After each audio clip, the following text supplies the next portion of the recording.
Hi everyone, this is robin और start करेंगे हमारी इस सीरीज़ के सेकंड सेशन को, जहां पर मैं आपके साथ डिस्कशन करूंगा ईडीएम्स जो कि ए से स्टार्ट होते हैं। रेफरेंस आप सबके सामने है कि यहां पर हमने एसपी बख्शी की बुक को रेफरेंस लिया है। कुछ मेरे बारे में जानकारी, माय नेम इज़ रॉबिन। तो चलिए हम अपने सेशन को स्टार्ट करेंगे।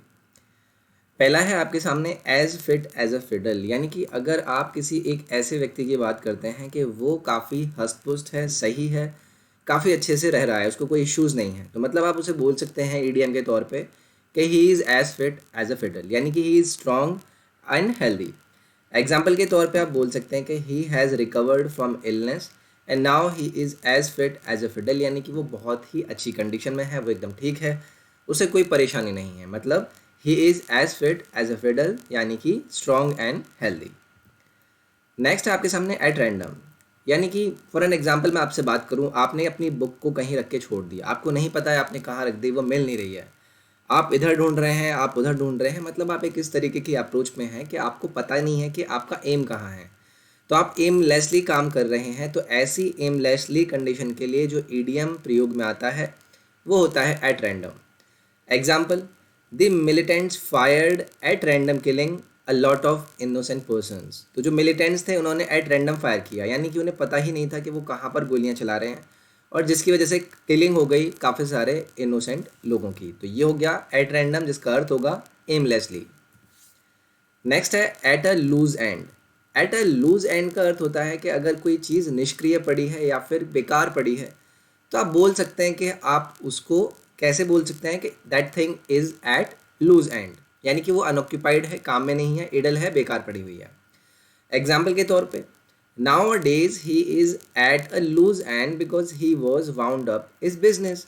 तो मतलब उसने अपने बिजनेस को क्या किया, वाउंड अप कर लिया, और इस वजह से आजकल क्या है, वो लूज एंड पे है, यानी कि वो निष्क्रिय है, अनऑक्यूपाइड है, कोई काम नहीं है, खाली पड़ा हुआ है।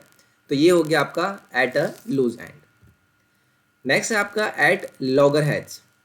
एट लॉगर हैज का होता है कि अगर आपका किसी से मनमुटाव है, आपके कोई दोस्त हैं, आपके कोई कलीग हैं, या फिर आपका कोई भी मित्र हो सकता है, तो अगर आप उसके साथ एट लॉगर हैट्स पे हैं, तो हैट्स आया मतलब आपके दिमाग आपस में मिल नहीं पा रहे अगर आपको याद करने के लिए कुछ भी सोचना है, ठीक है। तो मैंने बोला you are at loggerheads, मतलब आप क्या हैं, स्ट्राइफ में है एक दूसरे के साथ, यानी कि आपके मन मुटाव चल रहे हैं, आप एक दूसरे से कुछ भी इश्यूज आपके चले हुए हैं। एग्जाम्पल के तौर पे बात करूं, the partners of our firm are at loggerheads these days. तो जो पार्टनर हैं मेरे फर्म के, वो क्या हैं, एट लॉगर हेड्स हैं, यानी कि उनका एक दूसरे के साथ मनमुटाव चल रहा है। नेक्स्ट है आपका एट ऑड्स। तो देखिए पीछे अभी आपने देखा था एट लॉगर हेड्स, वहाँ पे कोई डिस्प्यूट की बात नहीं थी, वो ऐसी चीज़ थी जब आपका किसी भी इश्यू को लेके अपने साथी से या किसी भी व्यक्ति से किसी भी चीज़ को लेके मनमुटाव होता है, तो मैंने वहाँ पर यूज़ किया एट लॉगर हेड्स। अगर मैं बोलूँ एट ऑड्स का जो मतलब होता है वो होता है इन डिस्प्यूट। अब डिस्प्यूट कब होते हैं कि भाई आपको ये चीज़ चाहिए और किसी दूसरे इंसान को भी ये चीज़ चाहिए, मतलब आप दोनों के जो चीज़ें आप पाना चाहते हैं वो सेम ही हैं, आप दोनों का बीच में टकराव हो रहा है किसी एक एम को पाने के लिए, तो ये हो गया एट ऑड्स, यानी कि दोनों की विपरीत कंडीशन है, एक व्यक्ति भी वही चाह रहा है, दूसरा भी वही चाह रहा है, तो आप क्या हो गए, एट ऑड्स हो गए। Example, the members of the group were at odds over the selection procedure. तो जो सिलेक्शन प्रोसीजर था उस पर क्या थे, मेंबर जो ग्रुप के थे वो एट ऑड्स थे, किसी को पसंद था कि ये सही है, किसी को पसंद नहीं था कि ये सही नहीं है, तो ये हो गया आपका एट ऑड्स। नेक्स्ट है एन एप्पल ऑफ डिस्कॉर्ड। अब देखिए बहुत ही आसान सा ईडीएम है, बहुत बार रिपीटेड वे में पूछा जा चुका है।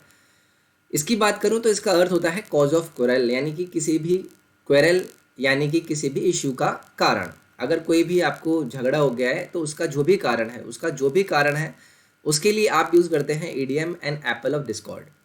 अब example, ancestral property is an apple of discord between two sister. तो दो बहनों के बीच में जो उनकी एंसेस्ट्रल प्रॉपर्टी है वो क्या है, एक झगड़े की जड़ है, ऐसे समझ सकते हैं। एन एप्पल ऑफ डिस्कॉर्ड है, यानी कि वो रीज़न है उनके बीच के झगड़े का, तो ये हो गया आपका एन एप्पल ऑफ डिस्कॉर्ड।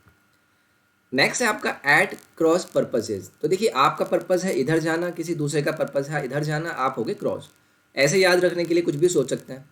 तो मैंने बात करी एट क्रॉस पर्पसेज, यानी कि आपके जो इंटेंशन है वो कन्फ्लिक्टिंग है, मतलब आप दोनों की राय बन ही नहीं पा रही है, आप दोनों कुछ चाहते हैं तो उसमें क्या दोनों के इंटरेस्ट बीच में आ जाते हैं, तो उन इंटरेस्ट की वजह से आपके बीच में कन्फ्लिक्शन है, मतलब आपके इंटेंशंस दोनों के कन्फ्लिक्टिंग कंडीशन में आ गए हैं, तो मैंने यहाँ पर इसे ईडीएम यूज़ किया, at cross purposes. Example, how can there be peace in their family when husband and wife are at cross purposes, यानी कि जो हस्बैंड और वाइफ है अगर वही क्रॉस पर्पसेस में है, यानी कि उनके इंटेंशंस बहुत कन्फ्लिक्टिंग हो चुके हैं, तो कैसे उस परिवार में शांति आ सकती है। तो ये हो गया आपका एट क्रॉस पर्पसेस। नेक्स्ट है आफ्टर वंस ओन हार्ट। तो आफ्टर वंस ओन हार्ट यानी कि मैं अगर अपनी पसंद से कुछ करना चाहता हूँ, मुझे कोई चीज़ करना पसंद है, तो मैं इसके लिए बोल सकता हूँ कि I am doing that thing using my own heart, मतलब मैं अपने दिल की सुन रहा हूँ। तो आफ्टर वंस ओन हार्ट मतलब अपने दिल की सुनना, तो मतलब आप अपनी लाइकिंग के हिसाब से कुछ करना चाहते हैं। Example, when Deepa met a man after her own heart, मतलब अपने लाइकिंग के हिसाब का जब उसे एक आदमी मिला, तो दीपा ने क्या किया, उससे शादी कर ली। दीपा को लगा कि हाँ भाई ये तो बढ़िया है, चलिए शादी कर लेते हैं। तो ये हो गया आपका after one's own heart. Next है आपका at the bottom of. At the bottom of का अर्थ हो गया आपका to be mainly responsible for, यानी कि अगर आप किसी बात की कारण का जड़ का कारण है, मतलब किसी भी बात के होने का रीज़न है, you are responsible of something, यानी कि आप बोल सकते हैं कि you are at the bottom of. यानी कि अगर मैं बात करूँ बॉटम ऑफ का मतलब किसी चीज़ की, जैसे आप याद रखने के लिए सोच सकते हैं कि आप किसी चीज़ की नींव रखते हैं, तो नींव रखना ही एक तरह से उस काम को रिस्पॉन्सिबिलिटी देता है कि हाँ ये आपका बेस हो गया, मतलब वो रिस्पॉन्सिबल वाली फीलिंग देता है। तो ये हो गया आपका एट द बॉटम ऑफ, जिसका अर्थ आपको मिला to be mainly responsible for. Example, it was found later that Shanu was at the bottom of the whole trouble. तो पूरी ट्रबल के जो कारण था, यानी एट द बॉटम ऑफ था, वो कौन था, शानू था, ये पाया गया बाद में। Eight a loss.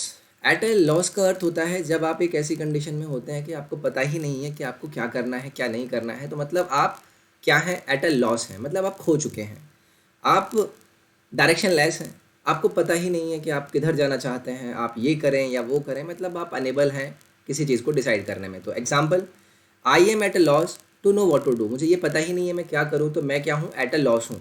तो ये हो गया आपका एट अ लॉस। तो एक और सेशन आपके रिस्पॉन्स की वजह से, जैसे आपने मुझसे बोला था कि हम इसे कंटिन्यू करें, तो आई होप आपको ये भी सेशन उतना पसंद आया होगा जितना आपने पहला सेशन पसंद किया था। इसे लाइक ज़रूर करें अगर आपको फ़ायदेमंद रहता है, please do share it with your friends. Subscribe करें चैनल को, और टेलीग्राम और इंस्टाग्राम पेज को अनअकैडमी के ज़रूर ज्वाइन करें। बाकी के लिंक्स आपको डिस्क्रिप्शन में मिल जाएंगे। मैं नेक्स्ट पार्ट में मिलता हूँ आपके साथ, अपना ख्याल रखिए, टेक केयर, बाय बाय।